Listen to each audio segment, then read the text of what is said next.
कहानी की शुरुआत में हमें एक लड़की दिखाई जाती है जो कि अपने बारे में कहती है, मेरा नाम नताशा है और मैं 20 साल की हूँ। और वो कहती है कि मेरा परिवार बहुत ही गरीब है, इसलिए मुझे स्कूल के साथ साथ पार्ट टाइम जॉब भी करनी पड़ती है। यहाँ तक कि मेरी माँ, मेरा बड़ा भाई और मेरे दोनों छोटे भाई बहन भी काम करते हैं। और एक दिन मेरे टीचर ने मुझसे कहा कि अगर मैं फीस नहीं भरूंगी तो वो मुझे स्कूल से निकाल देंगे। मेरी माँ अक्सर बहुत बीमार रहती है। अभी हमने उनको हॉस्पिटल में एडमिट किया है, लेकिन हमारे पास अभी उनके इलाज के लिए पैसे नहीं है। अगर हमने पैसे नहीं भरे तो वो डॉक्टर मेरी माँ को हॉस्पिटल से निकाल देगा। इसलिए मेरे छोटे भाई बहन भी पानी की बोतलें इकट्ठा करके पैसे जमा करते हैं और मेरा बड़ा भाई भी बहुत मेहनत करता है। मेरा परिवार बहुत ही मेहनत करता है, इसलिए मैं उनको सपोर्ट करती हूँ और मेरा बॉयफ्रेंड भी मुझे बहुत सपोर्ट करता है। फिर कुछ देर बाद नताशा कह रही होती है कि कल रात मैंने सुबह होने तक काम किया था, इसलिए अभी मुझे बहुत नींद आ रही है। और फिर हम देखते हैं कि उसके हाथ से खाने की डिश नीचे गिर जाती है और वो खाना किसी लड़की के पैरों पे गिरा था जो कि मिली होती है। मिली वो प्रिंसिपल की बेटी है। मिली कहती है, क्या तुम अंधी हो, तुम्हें दिखाई नहीं देता?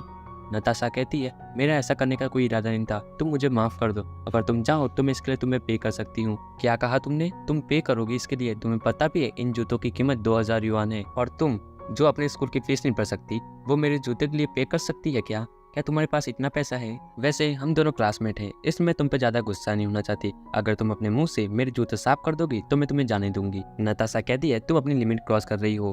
फिर मिली कहती है, अच्छा तो तुम मुझे 2000 युआन दे दो। फिर वहाँ पे लिन की एंट्री होती है जो कि नताशा का बॉयफ्रेंड है। फिर लिन आगे बढ़ के मिली को हक कर लेता है और कहता है, बेबी मैं तुमसे कहा था ना यहीं बैठकर मेरा इंतजार करना। नताशा लिन को मिनी को ऐसे हक करते हुए देख के एकदम से शॉक हो जाती है। मुझे यकीन नहीं हो रहा, क्या लिन मुझे धोखा दे रहा है? मिली कहती है कि उस लड़की ने मेरे जूते खराब कर दिए और वो इसके लिए मुझे पे करेगी। लिन कहता है, क्या तुम्हारे जूते खराब कर दिए? मैं अभी तो देखूं कौन है वो। लिन नताशा को देख के एकदम शॉक हो चुका होता है। नताशा कहती है, हाँ मैं ही हूँ जिसने उसके जूते खराब किए हैं। लिन तुम मुझे बता सकते हो कि तुम मुझे कैसे सबक सिखाओगी? लिन मिली से कहता है कि मिली चलो हम किसी दूसरे रेस्टोरेंट में चलते हैं। मिली कहती है, लिन क्या तुम नताशा को देख के एम्बेरस फील कर रहे हो? लेकिन जब हम पिछली रात होटल रूम में थे तब तो तुमने मुझसे कहा था कि तुम नताशा को छोड़ दोगी। नताशा सोच रही होती है, क्या वो पिछली रात होटल गई थी? लिन कहता है कि अब मैं क्या ही करूं, अब तो तुमने सब देख ही लिया है और वैसे भी हमारे बीच में सब कुछ खत्म हो चुका था। एक मिली ही है जिसके साथ मैं अपनी पूरी लाइफ आराम से बिता सकता हूँ। मिली चलो हम यहाँ से चलते हैं। मिलियन कहती है, तो क्या मुझे उसे माफ कर देना चाहिए? वैसे भी हमारे पास इतना समय नहीं है कि हम उस जैसे गरीब पे अपना समय बर्बाद करें। फिर हम देखते हैं ये सब सुन के नताशा को बहुत ज्यादा गुस्सा आ रहा होता है। वो पास ही में रख के पानी से भरे ग्लास को उठा के मिलियन के ऊपर फेंक देती है। ये देख के लिन कहता है, नताशा ये तुम क्या कर रही हो? फिर नताशा लिन को भी एक प्लेट फेंक के मारती है और कहती है, ये खाना मेरी तरफ से था, आशा करती हूँ तुम्हें पसंद आया होगा। सीन शिफ्ट होता है, हमें दिखाया जाता है मैनेजर का ऑफिस, जहाँ पे मैनेजर और नताशा बैठे होते हैं। मैनेजर नताशा से कह रहा होता है कि तुमने आज हमारे गेस्ट को ऑफेंड किया है जिससे हमें बहुत ज्यादा नुकसान हुआ है। फिर मैनेजर नताशा की तरफ कुछ पैसे बढ़ाते हुए कहता है कि नताशा तुम एक सुंदर लड़की हो, तुम्हें पार्ट टाइम जॉब करने की जरूरत नहीं है। कैसा रहेगा अगर तुम मेरी सीक्रेट लवर बन जाओ? नताशा ये सुन के बहुत गुस्सा हो जाती है। वो चिल्लाते हुए कहती है कि मुझे तुम्हारे पैसों की जरूरत नहीं है और मैं ये नौकरी छोड़ रही हूँ। फिर सीन चेंज होता है, हमें नताशा को दिखाया जाता है जो कि पार्क में बैठ के रो रही होती है और वो सोचती है कि अब मैं क्या करूँ। नताशा जब ये सब सोच ही रही होती है कि तभी एक आदमी उसकी तरफ रुमाल बढ़ाता है। हमें दिखाया जाता है कि वो आदमी सो ग्रुप्स का बटलर होता है जिसका नाम ये लेन है। नताशा रुमाल लेते हुए उस आदमी को थैंक यू कह रही होती है। वो आदमी कहता है कि ये मेरा सौभाग्य है कि मैं आपके किसी काम आ रहा हूँ माय लेडी। नताशा सोच रही होती है कि क्या ये मुझे माय लेडी क्यों कह रहा है? फिर वो आदमी कहता है कि वैसे मैंने अपना परिचय नहीं दिया, मैं आपका पर्सनल बटलर हूँ और मेरा नाम इलेन है। नताशा कहती है कि क्या पर्सनल बटलर? मुझे लगता है आपको कोई गलतफहमी हुई है। फिर ईलेन यानी कि बटलर कह रहा होता है कि नहीं मुझे कोई गलतफहमी नहीं हुई है, मैं आपका 20 साल से इंतजार कर रहा हूँ। मुझे डर है कि आपको पता नहीं है कि आप सो ग्रुप्स के वारिसदार हो और अभी तक आप जिस गरीब परिवार में रह रही थी वो आपके लिए एक टेस्ट था। फिर हम नताशा को देखते हैं जिसे कुछ भी समझ में नहीं आ रहा होता है। बटलर कहता है कि जब आपने स्कूल को छोड़ के अपनी माँ के लिए पैसे इकट्ठा किए, अपने छोटे भाई बहन का ध्यान रखा और जब आपने अपने बड़े भाई की मदद की और आपने जब उस मैनेजर को मना किया तब आप हमारी परीक्षा में पास हो गई और अब आप सू ग्रुप्स की 13वीं वारिसदार बन गई हो। नताशा सोचती है कि क्या सू ग्रुप्स दुनिया की सबसे रिचेस्ट कंपनी? फिर बटलर नताशा को ब्लैक कार्ड देता है जो कि दुनिया की सबसे 5 बड़ी बैंकों ने मिलकर बनाया होता है, जिसमें 100 मिलियन युआन होते हैं जो कि नताशा को एज अ पॉकेट मनी दिया जाता है। नताशा कहती है कि क्या 100 मिलियन, वो भी बस पॉकेट मनी के लिए? कहीं तुम मेरे साथ मजाक तो नहीं कर रहे हो? बटलर कहता है कि आप हमारी यंग लेडी हैं, मैं आपके साथ मजाक नहीं कर सकता। और फिर सीन चेंज होता है, हमें दिखाया जाता है नताशा को जो कि एटीएम में अपना बैलेंस चेक करने आई होती है। जब वो एटीएम में देखती है तो उसके अकाउंट में पूरे 10 मिलियन युआन होती है, जिसे देख के नताशा को चक्कर आने लगता है। हम देखते हैं नताशा एटीएम से बाहर आ चुकी होती है। वो बाहर आके बटलर से पूछती है, क्या तुम्हें पक्का यकीन है ये जो ब्लैक कार्ड है वो मेरे लिए है? बटलर कहता है कि हाँ यंग लेडी, ये आपके लिए है, मैं आपसे झूठ नहीं बोल रहा हूँ। नताशा को डाउट तो होता है, लेकिन वो सोच रही होती है कि अगर मेरे पास पैसे आ चुके हैं तो मुझे मेरे माँ के इलाज के लिए जो पैसे चाहिए थे वो अब मैं पे कर सकती हूँ, तो मुझे पहले हॉस्पिटल में कॉल करना चाहिए। फिर नताशा हॉस्पिटल में कॉल करती है, लेकिन उसका कॉल नहीं लगता है क्योंकि उसके फ़ोन में रिचार्ज ही नहीं होता है। फिर नताशा बटलर से कहती है कि मुझे अभी रिचार्ज करवाने की जरूरत है। बटलर कहता है कि ओके माय लेडी। फिर नताशा पास ही के एक शॉप में जाके रिचार्ज करवाती है। फिर हम देखते हैं नताशा ने अपने फोन में रिचार्ज करवा लिया होता है। थोड़ी देर बाद नताशा के फोन पे एक नोटिफिकेशन आता है। नताशा मैसेज में देखती है तो उसके क्लास के ग्रुप में किसी ने लक्की मनी बैग सेंड किया होता है। हमें दिखाया जाता है कि वो लक्की मनी बैग और किसी ने लिंग गैंग ने सेंड किया होता है। इसमें लिखा होता है कि लिंग गैंग लव्स जाओ मिली फॉरएवर। ये देख के नताशा को बहुत गुस्सा आ रहा होता है, इसलिए नताशा भी उस ग्रुप में 1000 युआन का लक्की मनी बैग सेंड करती है। तभी ग्रुप में जाओ मिली का मैसेज आता है कि आज मैंने और लीन ने मिलकर स्टारलाइट होटल में आप सभी के लिए पार्टी रखी है, तो आप सभी को रात को 8 बजे वहाँ पे आना है। नताशा कहती है कि तो ठीक है, आज रात मैं भी वहाँ पे जाऊंगी। फिर हम देखते हैं नताशा वापस बटलर के पास आ जाती है। नताशा कहती है ईलैन, अब मैं हॉस्पिटल जा रही हूँ। फिर बटलर कहता है कि ओके यंग लेडी, मैं आपको वहाँ पे ड्रॉप कर दूंगा। फिर हम देखते हैं नताशा हॉस्पिटल आ चुकी होती है।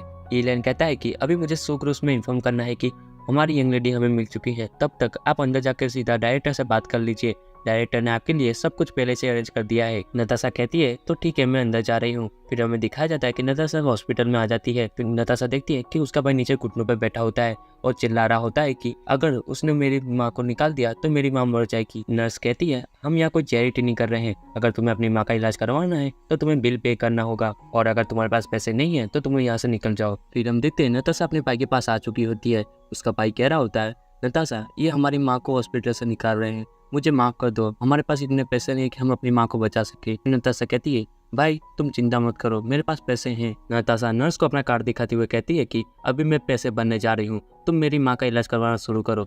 नर्स कहती है कि ये बात मैंने बहुत बार सुन ली है, अब तुम यहाँ से निकल जाओ। नताशा कहती है क्या कहा तुमने?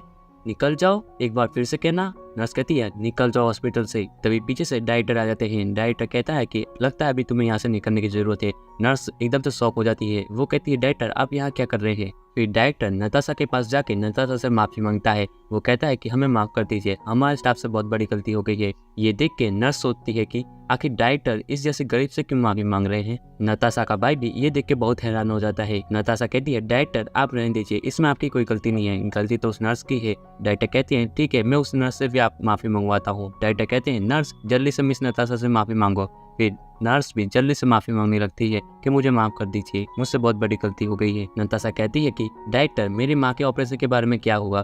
डायरेक्टर कहते हैं कि आपको चिंता करने की जरूरत नहीं है मिस नताशा, हमने सारी अरेंजमेंट करवा दी है, हम जल्दी ऑफिसर शुरू कर रहे हैं। सीन चेंज होता है, हमें दिखाया जाता है नताशा और उसके भाई को जो कि ऑफिसर थिएटर के बाहर खड़े होते हैं। नताशा का भाई सोच रहा होता है कि आखिर हॉस्पिटल के डायरेक्टर ने नताशा से इतने अच्छे से बात क्यों की। तभी उसके पेट में से आवाज आती है क्योंकि उसको बहुत ज्यादा भूख लगी होती है। ये आवाज नताशा भी सुन लेती है। नताशा सोच रही होती है कि शाम के 7 बज गए हैं, अभी तक मेरे भाई ने कुछ खाया भी नहीं होगा। नताशा कहती है कि चलो भाई हम दोनों कहीं बाहर जाके डिनर करते हैं। नताशा के भाई ने भी हाँ कह दी होती है। फिर दोनों स्टारलाइट होटल आ जाते हैं। नताशा का भाई कह रहा होता है कि नताशा ये बहुत महंगी जगह है, हमें कोई सस्ती जगह ढूंढनी चाहिए। नताशा कह रही होती है कि उसके क्लासमेट्स ने उसे यहाँ पे इन्वाइट किया है। नताशा का भाई कहता है कि उन्होंने तुम्हें इन्वाइट किया है, मुझे इन्वाइट नहीं किया है ना। नताशा कहती है कि कोई बात नहीं, आप मेरे भाई हैं, आप यहाँ आ सकते हैं। फिर हम देखते हैं नताशा और उसका भाई दोनों होटल में आ चुके होते हैं। नताशा मेन्यू देखती है तो उसमें सारी चीजें बहुत महंगी होती है, तो नताशा सारी की सारी चीजें ऑर्डर कर देती है। थोड़ी देर बाद सारा खाना टेबल पर आ जाता है। नताशा का भाई कहता है नताशा तुमने बहुत सारी चीजें ऑर्डर कर ली है। नताशा कहती है कि चिंता मत करो भाई, मेरे दोस्त बहुत ज्यादा रिच है, वो हमारा बिल पे कर देंगे, तो हमें कोई चिंता करने की जरूरत नहीं है। फिर नताशा का भाई जल्दी से खाना शुरू कर देता है। वहाँ से थोड़ी दूर नताशा के दूसरे क्लासमेट्स भी होते हैं, उनमें मिली भी होती है। मिली कह रही होती है देखो नताशा ने बहुत सारा खाना ऑर्डर कर लिया है। लीन कहता है हाँ उसने कम से कम 10,000 यूरो का खाना ऑर्डर किया होगा। मिली कह रही होती कि उस भुक्कड़ की हिम्मत कैसे हुई इतना सारा खाना ऑर्डर करने की। लीन कहता है कि तुम्हें चिंता करने की जरूरत नहीं है, हम उसका बिल पे नहीं करेंगे। हम देखते हैं नताशा और उसके भाई ने खाना खा लिया होता है। नताशा बिल पे करने के लिए वेटर को बुलाती है। जैसे ही वेटर आती है, नताशा अपना ब्लैक कार्ड देती है उसको बिल पे करने के लिए। वेटर देखते है कि नताशा के पास ब्लैक कार्ड है, वो शॉक हो जाती है कि इस लड़की के पास ब्लैक कार्ड कहाँ से आया होगा।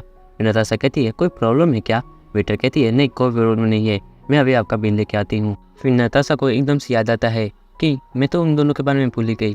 फिर नताशा वेटर को वापस बुलाती है और उसके कान में कुछ कहने लगती है। फिर नताशा कहती है तुम्हें समझ में आ गया ना? वेटर कहती है हाँ मुझे समझ में आ गया। नताशा कहती है चलो भाई हम घर चलते हैं। उसका भाई कहता है कि तुम्हारे क्लासमेट्स कहाँ पे हैं? नताशा कहती है शायद से वो व्यस्त होंगे। फिर हम देखते हैं नताशा और उसका भाई दोनों ऑटो से चले गए होते हैं। ये सब मिलन देख लेती है। मिलन कहती है कि अरे वो दोनों अचानक से चले क्यों गए? लेकिन कहता है कि अरे नहीं, शायद से उन्होंने हमें देख लिया होगा, वो लोग सोच रहे होंगे उनका बिल हम पे करेंगे। मिलन कहती है कि अरे नहीं, हम उनको यहाँ से भागने नहीं दे सकते। लेकिन कहता है कि नताशा बहुत ही चालाक लड़की है, वो बिना बिल पे किए यहाँ से चली गई। तभी वेटर अनाउंस करती है कि आज का सारा बिल मिस नताशा पे कर रही है, तो आप लोगों को जितना ऑर्डर करना है आप लोग फ्रीली ऑर्डर कर सकते। हम देखते हैं सभी लोग बहुत खुश हो रहे होते हैं। वो लोग कह रहे होते हैं कि आज तो मैं यहाँ की सारी डिशेस खाऊंगा। मिलन कह रही होती कि वेट, क्या आज का सारा बिल नताशा पे कर रही है? ऐसा तो हो ही नहीं सकता, ये इम्पॉसिबल है। लिन भी कह रहा होता है कि हाँ ये इम्पॉसिबल है, लगता है ये वो नताशा नहीं है जिसे हम जानते हैं। मिलन कहती है कि हाँ तुम सही कह रहे हो, क्योंकि हम जिस नताशा को जानते हैं वो तो बहुत ही गरीब है। आज तो नताशा बच गई, उसके लिए किसी और नताशा ने बिल पे कर दिया। लिन कहता है कि चलो जाने दो, आज हमारे लिए कोई बिल पे कर रहा है तो हम चलो ऑर्डर करते हैं जो भी हमें खाना है। हम देखते हैं वहाँ पे जो कुछ लोग हैं वो लोग अपने लिए एक क्रैब ऑर्डर कर रहे होते हैं। तभी मिलन वेटर को बुलाती है। वो कहती है कि वेटर, यहाँ पे जितने भी डिशेस है वो सारी लेके आओ। बाकी के लोग मिलन को देख के सोच रहे होते कि क्या ये लड़की अपने लिए सारी डिशेस मंगा रही है, तो हम लोग पीछे क्यों हटे, हम लोग भी अपने लिए सारी डिशेस मंगाते हैं। वेटर हमारे लिए भी सारी डिशेस लेके आओ। फिर हम देखते हैं वेटर मिलन के पास जाके कहती है कि मैम आपको आपका बिल खुद ही पे करना होगा, मिस नताशा ने आपका बिल पे करने से मना किया है। तो इसके आगे क्या होगा वो हम देखेंगे नेक्स्ट एपिसोड में। तब तक के लिए बाय बाय।